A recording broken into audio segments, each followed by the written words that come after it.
పొట్టలో గ్యాస్ ఉంది sir. Gas తగ్గే టెక్నిక్స్ చెప్తారా? ఓకే, చూడండి, పసిపిల్లలు చాలా మంది గ్యాస్ ఉంటుంది. సో ఈ గ్యాస్ వల్ల చాలా ఇబ్బంది పడుతూ ఉంటారు. సో నేను మీకు కొన్ని కొత్త టెక్నిక్స్ చెప్తాను. సో ఈ టెక్నిక్స్ ఫాలో అయితే మాక్సిమం గ్యాస్ అనేది రిలీఫ్ అవుతుంది, బేబీస్ కూడా కంఫర్ట్ గా ఉంటారు. ఓకే, బేబీకి ఫస్ట్ నేను సైక్లింగ్ చేపిస్తాను. సో చిన్న సాఫ్ట్ పిల్లో కానీ స్లాంటెడ్ గా వేసేసి బేబీని మన సైకిల్ తొక్కినట్లు ఇలా 2 కాళ్ళను సో ఇలా చేయడం వల్ల ఏమవుతుందంటే సో బొజ్జులో ఉన్న గ్యాస్ కాస్త కింది నుంచి వెళ్ళిపోతుంది. ఓకే, పాలు తాగినాక ఒక half an hour to 1 hour తర్వాత ఒక 1 అవర్ తర్వాత మీరు ఇలా గ్యాస్ బేబీ కంఫర్ట్ చూసుకోవాల్సి ఉంటుంది. ఓకే, ఇలా ఫ్లాట్ కూడా చేయొచ్చు, బట్ కొంచెం ఇలా స్లాంటెడ్ పిల్లోకి ఉందంటే మంచిగా ఉంటుంది. సో ఇంకొక మెథడ్ ఏంటంటే స్టమక్ మసాజ్. సో మసాజ్ అనేది మీరు బేబీ ఈ విధంగా మీరు క్లాక్ వైజ్ లో మీరు మసాజ్ చేసుకోవచ్చు. ఓకేనా? సో క్లాక్ వైజ్ లోనే ఎందుకు చేయాలంటే చూడండి, డైజెషన్ ప్రక్రియ మన క్లాక్ వైజ్ లోనే ఉంటుంది, మన లోపల మన పేగులన్నీ గట్ అనమాట. సో మీరు క్లాక్ వైజ్ లో చేయడం వల్ల ఏంటంటే ఆ మూమెంట్స్ మనం కొంచెం ఫాస్ట్ చేయగలుగుతాము. సో దట్ గ్యాస్ ఏదైనా ఉందంటే కింది నుంచి తొందరగా వెళ్ళిపోతుంది. సో ఓకే, దాని తర్వాత మీకు టమ్మీ టైం అనేది తెలుసు కదా సిస్టర్, పిల్లో.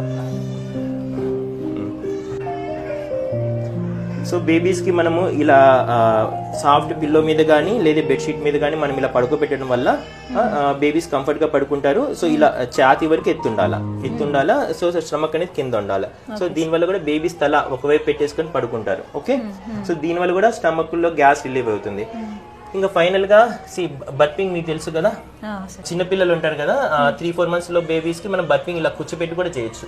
ఒళ్ళో కూర్చోబెట్టుకొని మీరు బర్పింగ్ చేసుకోవచ్చు. ఓకే, సో ఇలా కూర్చోబెట్టి చేయించవచ్చు ఛాతీలో. సో కంఫర్ట్ గా చేయించుకుంటారు. సో చిన్నపిల్లలకి కొంచెం ఇది కాంప్లెక్స్ మెథడ్, ఇది కొంచెం వెనక నుంచి కూడా మరి బర్పింగ్ చేయొచ్చు. ఇందాక వెళ్ళాడు కదా, బర్పింగ్ వెళ్ళాడు ఇప్పుడు. సో ఇలా కూడా చేయొచ్చు మీరు. ఇంకా మీకు మా భుజం మీద 3 months దాటిన పిల్లలకి మీరు భుజం మీద కూడా వేసుకొని చేయొచ్చు. ఓకే, ఈ విధంగా. ఓకే, సో ఈ మెథడ్ అందరికీ తెలుసు ఇది. ఓకే, సో ఈ 4-5 మెథడ్స్ ఉన్నాయి. మీరు ఈ 4-5 మెథడ్స్ యూజ్ చేశారంటే డెఫినెట్ గా బేబీకి స్టమక్ బ్లోటింగ్ అనేది తగ్గుతుంది.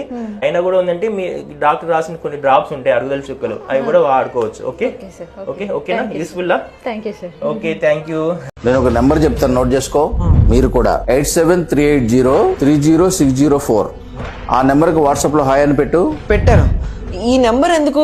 నీ బాడీలో నీకొచ్చే ఎలాంటి నొప్పులకైనా దీని దగ్గర సొల్యూషన్ ఉంటుంది. అర్థం కాని డాక్టర్ ప్రిస్క్రిప్షన్ నుంచి టైపు, వాయిస్ నోటు, నీ ప్రాబ్లం కి ఏ డాక్టర్ బెస్ట్, సీనియర్ సిటిజన్స్, చిన్నపిల్లలు ఉండే ఇళ్లలో వచ్చే ఎమర్జెన్సీ సిచ్యువేషన్స్ ని ఎలా ఫేస్ చేయాలో ఈ Agast.ai మనకు చెప్తుంది. ఐస్ ఎందుకో విపరీతంగా పెయిన్ వచ్చేస్తున్నాయి డాడీ. నిన్న నైట్ మొత్తం ఫోన్ వాడావా? ఐస్ డ్రై అయ్యాయి, స్ట్రెస్ ఫీల్ అవుతున్నాయి, కొంచెం రెస్ట్ ఇవ్వు, ఐస్ ప్యాక్ పెట్టుకో, నెక్స్ట్ 2 hours లో సెట్ అయిపోతుంది. ఇవన్నీ మీరు ఎలా చెప్పగలుగుతున్నారు డాడీ? మీ టీన్స్ కున్న ఫ్రీక్వెంట్ ప్రాబ్లమ్స్, హెయిర్ లాస్ అయితే ఏం చేయాలి, ఫ్యాట్ లాస్ కోసం ఏం చేయాలి, హౌ టు గెయిన్ మజిల్, ఇలాంటి ఆల్ క్వశ్చన్స్ కి ఈ Agast.ai మెంటల్ సపోర్ట్ సిస్టమ్ లో పనిచేస్తుంది. ఊరుకో డాడీ, మీరు చెప్పారు కదా అని వాడడం మొదలు పెడితే అది డబ్బులు అడగడం మొదలు పెడుతుంది. నువ్వు దాన్ని నీ డౌట్స్ తో ఇబ్బంది పెట్టాలే గానీ అది నిన్ను ఎప్పుడు డబ్బులు కట్టమని ఇబ్బంది పెట్టదు. టోటల్లీ ఫ్రీయా? ఏఐని పర్ఫెక్ట్ గా వాడితే బెస్ట్ బెనిఫిట్స్ మన సొంతం అవుతాయి. బీపీ వచ్చిందంటే మనం ఫస్ట్ చేసే పని ఏంటంటే సాల్ట్ తగ్గించుకోమని అందరూ చెప్తారు కాబట్టి సాల్ట్ తగ్గించుకుంటాం. ఆ తర్వాత ఏంటంటే ఒకవేళ షుగర్ ఏమైనా ఉందా అని చెప్పేసి చెక్ చేసుకొని షుగర్ని కూడా కంట్రోల్లో ఉంచుకోవడానికి ట్రై చేస్తారు. అప్పటికి కూడా బీపీ కంట్రోల్లో లేకపోతే మనం చేసే పని ఏంటంటే టాబ్లెట్ తీసుకోవడం. కానీ షాకింగ్ ట్రూత్ ఏంటంటే బీపీకి మెయిన్ కారణం అసలు ఉప్పే కాదు. ఇంకా కరెక్ట్గా చెప్పాలంటే బీపీ అనేది అసలు జబ్బే కాదు. ఫర్ ఎగ్జాంపుల్కి మీరు బైక్ మీద వెళ్తున్నారు, సడన్గా మీకు ఏంటంటే పెట్రోల్ అయిపోతుందని చెప్పేసి బ్లింకింగ్ సిగ్నల్ చూపిస్తుంది.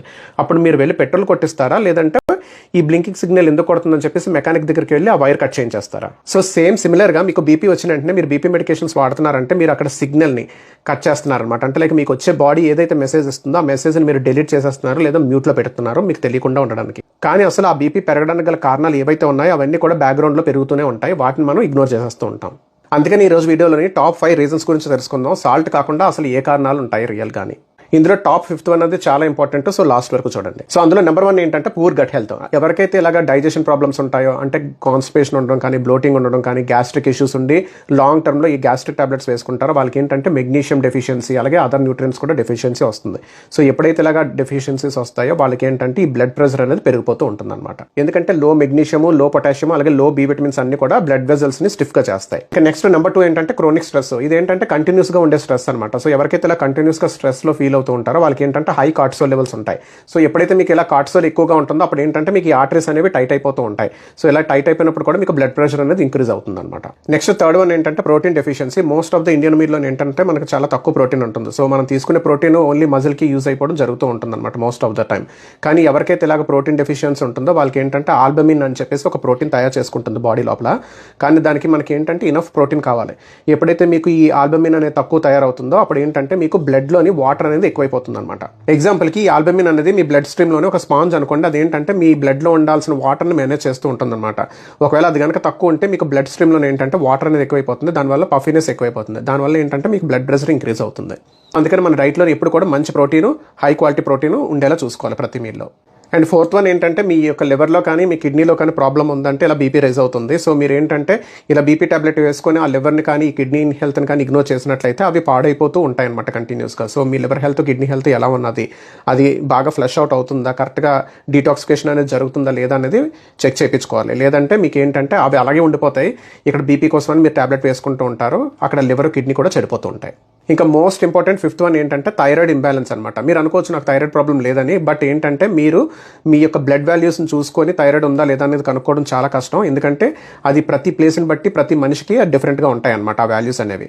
సో మీ యొక్క సిమ్టమ్స్ని బట్టి మీకు థైరాయిడ్ ఉందా లేదా అనేది తెలిసిపోతుంది. మీకు కనుక బ్లడ్ ప్రెషర్ రైజ్ అవుతుందంటే మీకు గ్యారెంటీగా థైరాయిడ్ ప్రాబ్లం ఉందని మనం గుర్తించవచ్చు అనమాట. దాని గురించి నేను ఫుల్ వీడియో చేశాను, ఇక్కడ షార్ట్లో చెప్పడానికి కాదు, మీకు కింద లింక్ పెడుతున్నాను, మీరు వెళ్ళి చూడండి.